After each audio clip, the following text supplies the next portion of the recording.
रात बहुत गहरी थी। उजड़ा हुआ बंगला चुपचाप खड़ा था, जैसे वह सब कुछ देख चुका हो और अब बस इंतजार कर रहा हो।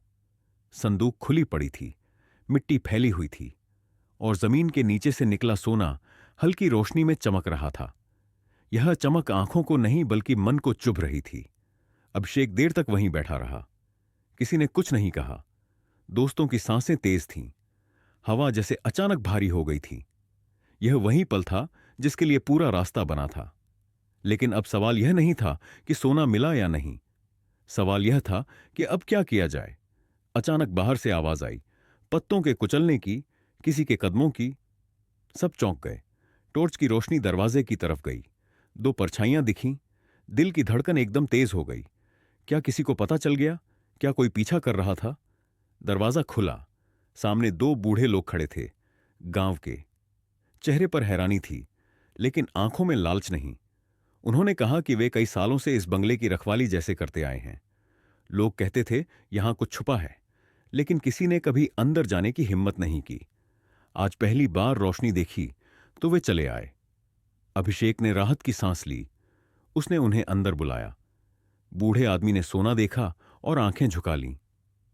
उसने कहा कि इस बंगले का मालिक कभी बहुत अच्छा इंसान था। उसने गांव के लिए बहुत किया। फिर एक दिन वह सब छोड़कर चला गया। उसके बाद से यहां सिर्फ कहानियां बचीं। अभिषेक का दिमाग घूमने लगा। क्या दादा उसी मालिक से जुड़े थे? क्या यह सोना सिर्फ चोरी नहीं बल्कि किसी पुराने वादे का हिस्सा था? उसने दादा का आखिरी पत्र फिर से निकाला, ध्यान से पढ़ा। पहली बार उसने आखिरी लाइन ठीक से समझी। उसमें लिखा था कि अगर कभी सच सामने आए तो उसे अकेले मत रखना, क्योंकि सच सिर्फ एक का नहीं होता। अभिषेक ने पिता को फोन किया, सारी बात बताई। पिता कुछ देर चुप रहे, फिर बोले कि जो भी फैसला लेना है वह सबके सामने लेना, छुप कर नहीं। सुबह होते ही वे गांव के कुछ पुराने लोगों को बुलाते हैं। बंगले की कहानी सामने आती है। पता चलता है कि यह सोना असल में उस पुराने मालिक ने एक सुरक्षित जगह पर रखा था, ताकि किसी गलत हाथ में न जाए। दादा उस वक्त मजबूरी में वहां पहुंचे थे।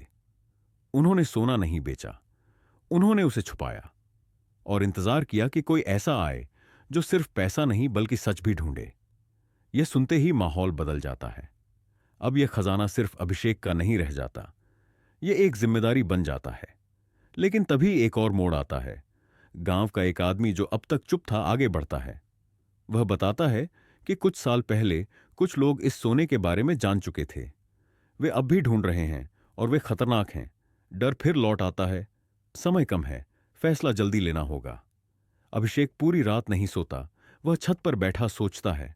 सोना पास है, जिंदगी बदल सकता है, सारे दुख खत्म हो सकते हैं। लेकिन फिर दादा का चेहरा सामने आता है, उनकी खामोशी, उनकी आंखें, उनका भरोसा। सुबह होते ही वह सबको इकट्ठा करता है।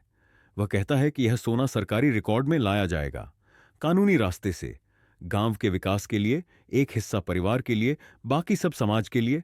कुछ लोग नाराज होते हैं, कुछ चुप रहते हैं, लेकिन पिता उसके साथ खड़े होते हैं। मां की आंखों में आंसू होते हैं, लेकिन गर्व भी। कुछ हफ्तों बाद सोना सुरक्षित जगह पर पहुंच जाता है। जांच होती है, सवाल होते हैं, खतरे भी आते हैं, लेकिन धीरे धीरे सब शांत हो जाता है। अभिषेक की जिंदगी बदलती है। वह अमीर नहीं बनता, लेकिन मजबूत बनता है। गांव में स्कूल बनता है, सड़क बनती है। लोग बंगले को डर की जगह नहीं बल्कि इतिहास की तरह देखते हैं।